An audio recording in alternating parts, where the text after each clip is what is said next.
pat kadeye Ukilano nang baw kadeye Kabuy mga maytay mga Bengali mga asan Kadeye kastan o zirbang ukilan nang ukilan nang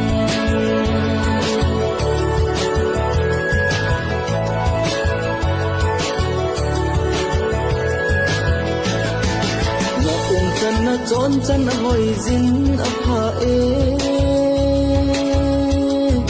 kahin ki thang at pi zi he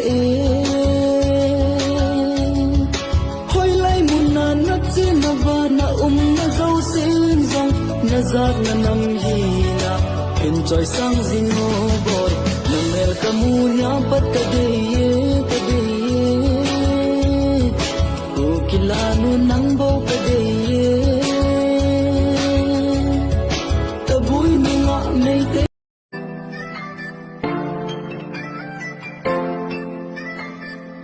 Tấn nam đàn nhau hồi gì là tâm tha thô của kỳ trời nụ lên là hồi bé giờ tâm là á sâu mai là người hết viên mi tên vùng thay mi tên khi ba là mèo ngáp bù rồi lá ya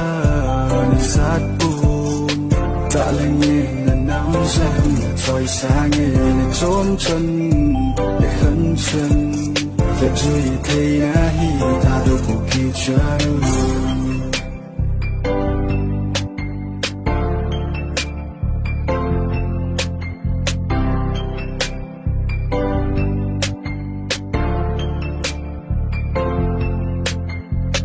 Eternity na una giọt là nắm đi trôi sang ngày khổ sung là vàng sinh ra kamu ya pat kang ngô bên suy ngưu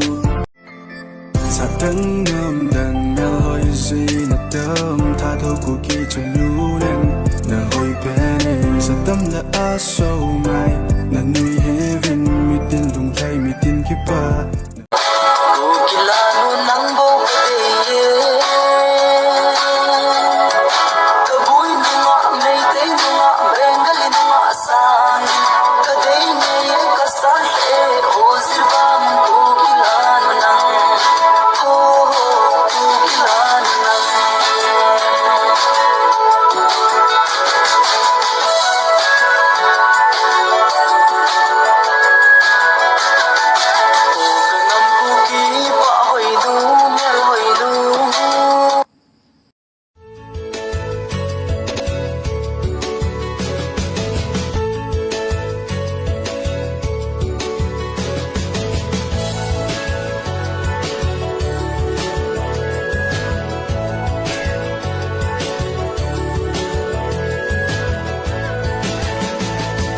Namel kamu nya pat kadeye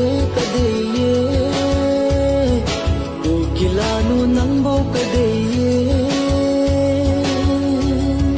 Kabuy mga maytay mga Bengali mga asan Kadeye kastan he o zirbang ukilan nang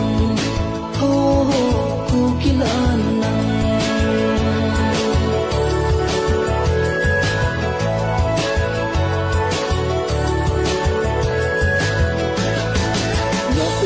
na chon chan hoi zin apha sa tấn nam đàn nhau hồi gì là tâm tha thô của kỳ trời nụ lên là hồi bé giờ tâm là á sâu mai là nuôi hết viên mi tên vùng thay mi tin kiếp ba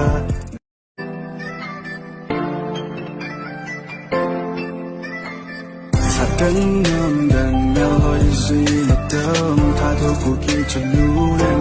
là hồi bé giờ tâm là á sâu mai là nuôi hết viên mi tên vùng thay mi tin kiếp ba là mèo ngáp bù rồi lá ya là sát bù tạ là nhẹ là nắng giang là trôi sáng nghe là trốn chân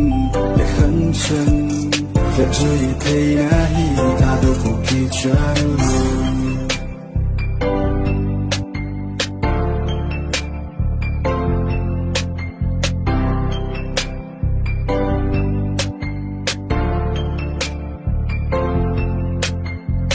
eternity na umazat na namdir choy sangi khosu na vang sum